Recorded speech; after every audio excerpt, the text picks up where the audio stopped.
Assalamualaikum warahmatullahi wabarakatuh. Jumpa lagi dengan saya Ahmad Solehin di channel YouTube yang senantiasa menyajikan video-video pembelajaran ya di bidang ilmu komputer terutama ya. Baik, pada video kali ini kita akan membahas mengenai pengolahan citra digital, khususnya terkait dengan segmentasi citra. Nanti kita akan membahas mengenai konsep dan juga beberapa contoh program menggunakan software Octave ya. Baik, apa itu segmentasi citra? Segmentasi citra merupakan proses yang ditujukan untuk mendapatkan objek-objek yang terkandung di dalam citra, atau berarti juga membagi citra ke dalam beberapa daerah atau objek yang berdasarkan kemiripan atau ketidaksamaan dari daerah tersebut gitu ya. Jadi inti dari segmentasi citra intinya adalah mendapatkan objek yang memang diinginkan dari suatu citra gitu ya. Manfaatnya buat apa? Tentunya untuk mempercepat komputasi dari pemrosesan suatu citra. Dalam hal ini kalau misalnya kita ingin melakukan klasifikasi katakanlah gambar di dalam citra, maka kita yang dibutuhkan adalah gambarnya saja atau objeknya saja. Latar belakang atau objek selain yang diinginkan maka tentunya itu diabaikan ya. Kita perlu abaikan ya. Nah, contohnya di sini misalnya kalau ada gambar seperti ini, ada gambar anjing dan kucing gitu kan ya. Kalau segmentasi citra itu bisa berarti dua. Yang pertama bisa jadi, oh ya saya mau ngambil objeknya saja, maka kita ambil anjing dan kucingnya ini adalah objek, kemudian yang warna putih ini adalah background. Nah, memisahkan objek dengan background itu termasuk dalam segmentasi citra. Termasuk juga kalau misalnya oh ya segmentasi citra itu mau memberikan label atau labelisasi terhadap mana yang bagian anjing, mana yang bagian kucing, itu juga masuk dalam segmentasi citra atau segmentasi objek di dalam citra ya. Jadi bisa berarti banyak ya.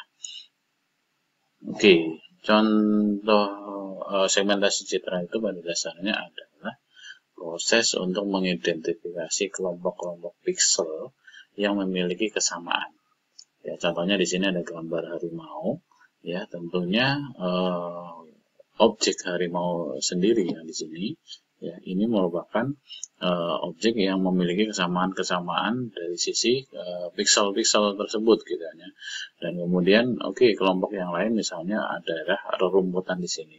Kelompok yang lain daerah ada air di sana gitu, ada danau atau air gitu ya. Kelompok lain misalnya di sini ada pasir gitu atau tanah gitu ya. Nah, piksel-piksel tadi itu dikelompokkan ya sehingga kita bisa ambil sesuai dengan kebutuhan. Kita mau mengambil apakah gambar ini ada harimau atau tidak, maka kita tinggal ambil objeknya. Gambar ini apakah ada lingkungannya seperti apa, maka kita bisa ambil yang di bagian rerumputannya seperti apa dan seterusnya. Jadi segmentasi itu akan sangat bergantung pada tujuan dari pengolahan citra itu sendiri.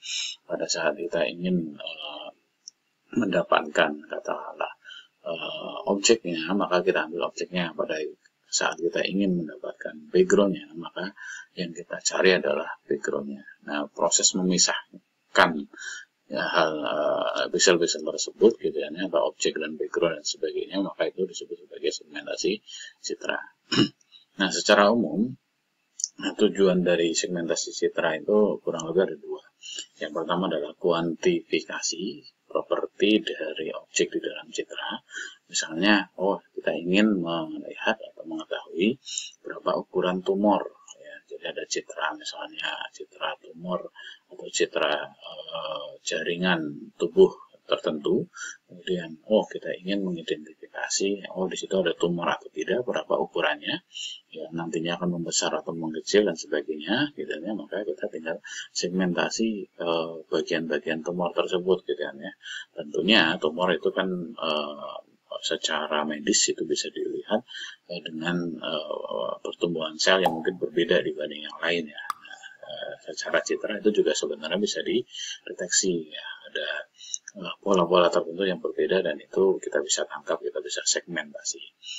Atau yang kedua, untuk analisis statistik, misalnya berapa pengunjung yang ada di suatu tempat. Nah, ini juga bisa dilakukan dengan mensegmentasi orang gitu kan, atau wajah berdasarkan wajah-wajah tertentu, kemudian nanti tinggal dihitung gitu kan, ada berapa wajah yang terdeteksi, dan kita bisa ilustrasikan atau kita bisa kuantifikasikan menjadi berapa banyak pengunjung di satu tempat.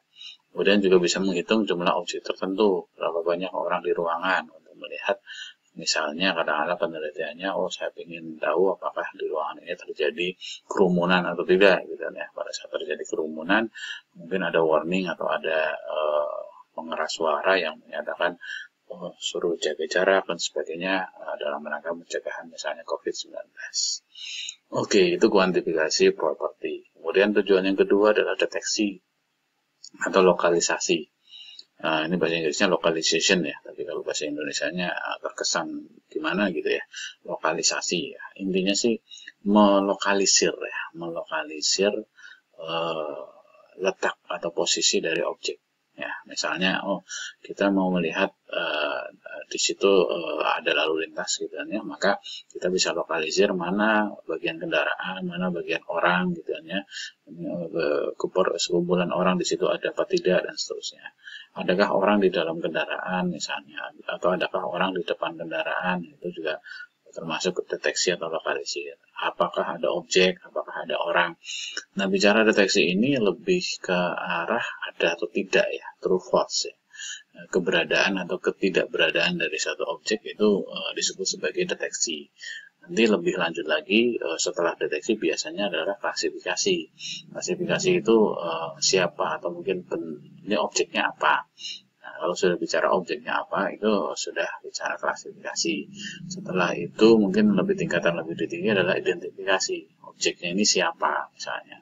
Misalnya deteksi orang gitu, ini orangnya siapa. Itu maka itu bicara identifikasi gitu ya. Lanjut. Berikutnya, metode segmentasi itu ada beberapa jenis gitu kan ya. Ada yang berbasis pixel atau pixel based method ya. Dan ini biasanya untuk klasifikasi atau klasterisasi pixel untuk menghasilkan satu area objek tertentu. Ada juga region based method ya, segmentasi yang berdasarkan area atau region ya, yang memiliki kesamaan tertentu atau memiliki kriteria tertentu dan seterusnya. Jadi intinya ada yang melihat itu dari pixel-pixelnya, ada yang melihat dari areanya. Nah, pixel based segmentation itu antara lain yang sering dibahas atau yang sering muncul di dalam pixel based segmentation adalah pertama basic thresholding.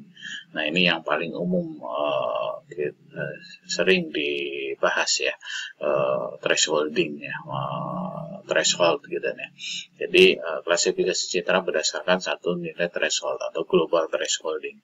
Nah, ini misalnya untuk diterapkan pada citra, pengubahan citra grayscale menjadi biner. Nah, ini ada konsep basic thresholding. Itu misalnya, pixel yang di atas sekian, kalau grayscale itu kan antara 0 sampai 255 ya. Kalau hitam putih kan cuma ada 2 nilai. Maka misalnya, di atas 100 maka itu jadi putih ya, sisanya akan jadi hitam misalnya. Nah, itu basic thresholding. Jadi thresholdnya cuma 1. Nah, cuman bedanya di sini kalau dengan pengubahan citra biner atau grayscale ke biner itu adalah kalau dalam segmentasi itu tujuannya memisahkan objek. Misalnya memisahkan objek antara objek dengan latar belakang. Maka kita bisa cari sebuah nilai, ya nilai tertentu yang itu sebagai nilai thresholding, yang itu menunjukkan ya nilai tersebut adalah pemisah antara objek dengan latar belakang, pembeda antara objek dengan latar belakang. Nanti kita mungkin akan lihat beberapa contoh dan tekniknya ya. Kemudian yang kedua adalah adaptive thresholding. Ini adalah nilai thresholding yang secara adaptif itu ditentukan ya berdasarkan nilai pixel yang ada di sekitarnya, atau sering dikategorisasikan sebagai local thresholding. Ya, thresholding yang memang hanya berlaku di satu titik atau satu area tertentu. Nah, ini setiap area itu bisa jadi nanti thresholdingnya berbeda. Kemudian ada range thresholding atau multi level thresholding. Adalah nilai thresholding yang bisa 2 atau lebih. Ini dia ada yang menggunakan probabilitas, ada juga yang menggunakan nilai yang secara manual. Nanti kita mungkin ada beberapa contoh hal tersebut ya. Kita bahas yang pertama adalah basic thresholding. Basic thresholding ini disebut juga sebagai global thresholding atau intensity thresholding atau bilevel thresholding karena memang hanya memisahkan objek atau gambar dari dua bagian ya, objek dengan latar belakangnya. Kelemahannya adalah tidak memperlihatkan hubungan spasial antar piksel, kemudian sensitif terhadap pencahayaan yang mungkin tidak seragam, dan hanya berlaku pada keadaan ideal di mana antara latar belakang dengan objeknya itu punya warna yang kontras, punya warna yang berbeda gitu kan ya. Nah, kemudian kesulitan lainnya adalah sulit sekali menemukan thresholding yang terbaik ya. Jadi nilai thresholding itu ditentukan secara manual ya dengan nilai tertentu. Kalau misalnya nilainya lebih dari T, misalnya nilai lebih dari thresholding ya pikselnya, maka itu akan jadi 1, else-nya akan menjadi 0 dan seterusnya ya. Ini kayak membagi citra menjadi dua bagian saja. Contoh di sini ya. Jadi bagaimana menentukan threshold nilai T tadi? Pertama manual, trial and error. Jadi ibaratnya seluruh piksel atau kira-kira gitu kan ya. Nah, tapi juga ada yang berdasarkan histogram citra. Ya, contoh di sini kalau mau berdasarkan histogram citra, kita bisa lihat histogram citranya. Ya, histogram citra dari satu citra yang mau kita pisahkan, kemudian kita lihat di sini ya. Ini kan ada naik, ya, nilai naik, kemudian turun. Nah, ada dua gunung di sana. Nah, dua gunung ini menunjukkan bahwa ini adalah objek, ya. Ini misalnya gunung pertama, ini adalah objek, ini adalah latar belakang. Kenapa logikanya bagaimana? Karena keduanya punya kuantitas atau jumlah piksel yang banyak. Ya, di sini kan tentunya misalnya yang ini kan warna gambarnya kan kelihatan seperti warna putih untuk backgroundnya ya. Nah, putih itu kan mendekati 250 sehingga dimungkinkan atau diduga bahwa yang sebelah kanan ini adalah latar belakangnya atau di sini ya latar belakangnya. Sedangkan yang ini adalah objeknya. Ya, itu. Nah, thresholdingnya berapa? Nah, thresholdingnya adalah ini pertemuan di antara dua gunung ini gitu ya. Nah, kira-kira di sini. Kira-kira di sini. Nah, itu kita bisa kira-kira katakanlah misalnya ini areanya kan antara kira-kira 150 sampai 200 ya. Maka kita bisa pakai misalnya kedua nilai itu untuk sebagai ya kira-kira ya perkiraan dari thresholding dan hasilnya seperti ini. Misalnya kita pakai oktav di sini. Kalau nilainya T-nya 150, nanti hasilnya akan jadi kurang lebih seperti ini. Itu akan jika pikselnya kurang dari sama dengan 150, maka hasilnya seperti ini. Kalau lebih dari, maka hasilnya seperti ini. Nah, ini contoh fungsi sederhana untuk menghitung atau menerapkan basic thresholding tadi, gitu ya. Sehingga ini bisa sudah terpisahkan antara objek dengan latar belakangnya, gitu kan ya. Nah, ini kan belum sempurna ya. Kalau belum sempurna seperti ini, ya kita bisa ingat kembali dulu di video yang sebelumnya materi mengenai ada operasi opening sama closing ya. Itu untuk menutup nih piksel-piksel yang masih berwarna putih di sana. Jadi kita bisa tutup ya, sehingga nanti area itu bisa terdeteksi dengan lebih baik ya, sehingga nanti kita bisa segmentasi. Oh ya, misalnya kita mau mendeteksi ada berapa koin misalnya, maka kita bisa lakukan segmentasi koinnya saja dan seterusnya. Oke, permasalahan dari global thresholding yang lain ya itu tadi ya, sulit menentukan nilai threshold tadi ya. Kalau yang ini gampang ya, karena ada kontras antara latar belakang dengan ininya objeknya. Ini kontras ya, sehingga kita bisa duga ada di sini, ada sekitar sini ya, ada sekitar sini ya. Ini adalah pertemuan di antara dua berdasarkan histogram tadi, pertemuan di antara dua objek. Nah, masalahnya adalah kalau misalnya gambarnya seperti ini, gambarnya tidak terlalu kontras. Kita mau memisahkan objek orang ini dari latar belakangnya, gitu ya. Nah, itu tentu sulit ya. Kenapa? Karena histogramnya akan menjadi banyak sekali gunung-gunung di sana. Ya, lembahnya juga tidak seragam ya. Ada yang tinggi, ada yang rendah dan seterusnya. Nah, ini masalah ya, permasalahan di global thresholding. Maka solusinya adalah dengan local thresholding sebenarnya. Ini citra bisa dibagi-bagi, kemudian setiap bagian misalnya gitu kan ya, setiap bagian kotak-kotak gitu kan ya, setiap bagian itu dicari thresholding sendiri-sendiri, sehingga nanti akan diperoleh nilai thresholding yang beragam. Nah, itu bisa salah satu tekniknya. Ya, kemudian muncullah metode thresholding namanya metode Otsu. Ini sangat terkenal sekali gitu kan ya, dan banyak dipakai. Ini dipublikasikan oleh Nobuyuki Otsu pada tahun 79, dan ini mencoba mencari nilai ambang atau thresholding itu secara otomatis. Kalau tadi kan kita berdasarkan histogram ya, tapi metode ini mencoba mencari nilai threshold itu secara otomatis ya, sebenarnya dengan berdasarkan histogram juga gitu kan ya, tapi kita nggak perlu melihat secara visual histogramnya, tapi cukup mengubah atau memasukkan ya parameter histogram tadi, kemudian masukin ke metode Otsu, nanti akan diperoleh nilai yang optimal ya, pemisah antara dua objek tadi ya. Oke. Ini contohnya kalau misalnya di Octave ya, misalnya saya baca koin nih, nanti teman-teman bisa coba ini programnya. Saya baca koin di sini, image coin .png, kemudian ini untuk subplot ya, mensubplotkan ini. Ya, ini adalah hasil subplot dari perintah yang kedua di sini. Ya, kemudian subplot histogramnya seperti ini. Nah, kalau pakai basic thresholding, misalnya kita ambil nilai 100 ya, ternyata hasilnya seperti ini. Ya, sedangkan kalau pakai Otsu itu bagaimana caranya?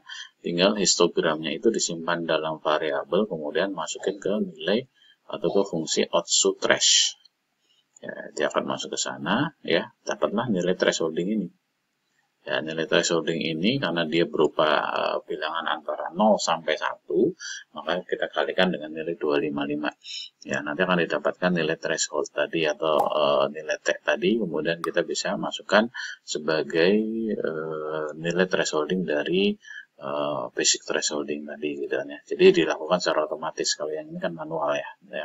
Yang sebelumnya kan manual, kalau yang ini berdasarkan perhitungan dari Otsu tadi. Hasilnya adalah seperti ini ternyata gitu kan ya.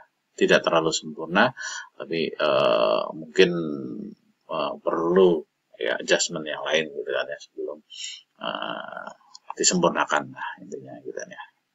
Oke, itu metode Otsu, dan ini sering dipakai untuk menentukan thresholding secara otomatis ya. Berikutnya multi level thresholding. Ada kalanya kita juga memerlukan dua thresholding ya. Contoh di sini ada gambar benda di sini ilustrasinya.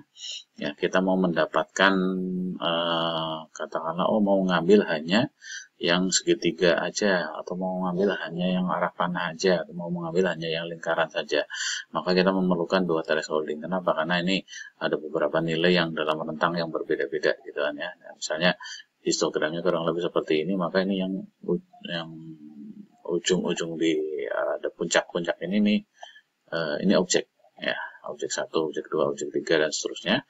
Nah, kita bisa pisahkan, misalnya kita mau ngambil objek yang ini aja.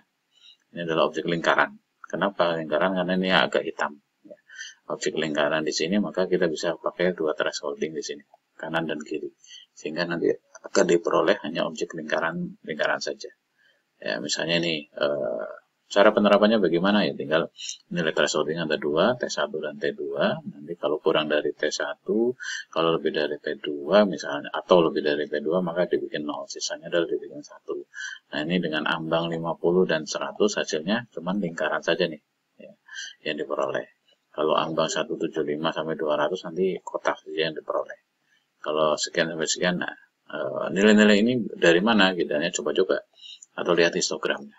Ya, lihat histogram yang tadi, sehingga kita bisa peroleh nilai-nilai yang memang sesuai atau bisa mendapatkan objek tadi ya. Kelemahannya lagi tentu kalau objeknya memang beragam atau mungkin kompleks gitu ya, jadi tidak terpisah dengan sempurna antara objek dengan latar belakangnya, itu akan sulit sekali. Oke, nah berikutnya ini adalah opsi yang lain yang mungkin bisa dipakai, itu adaptive thresholding.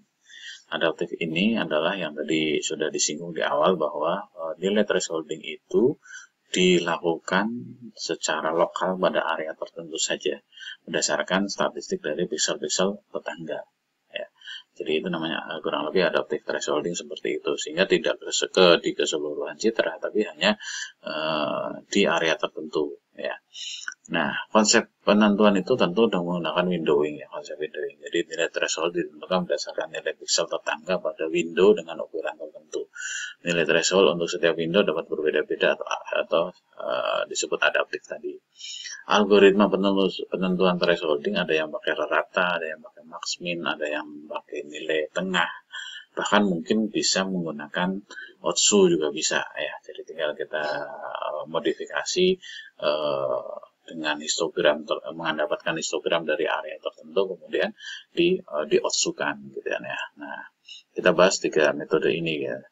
Jadi contoh lah misalnya, ini sebuah citra, kemudian kita ukuran windownya katakanlah 3x3 misalnya, lakukan screening gitu kan dari awal hingga akhir ya, windowing ya, di kotak-kotakin lah gitu ya, ke dalam 3x3, kemudian dilakukan tadi ya, kalau misalnya pakai metode rata, maka tinggal di rata-rata nilai pixel dari ukuran 3x3 tadi. Oke, didapatlah 62, maka nilai thresholding untuk area ini adalah 62. Untuk area yang lain bisa jadi berbeda. Untuk area yang misalnya sebelah tengah sini bisa jadi berbeda. Jadi tidak 62. Nah, ini yang disebut sebagai adaptif tadi. Jadi setiap kotak bisa jadi berbeda.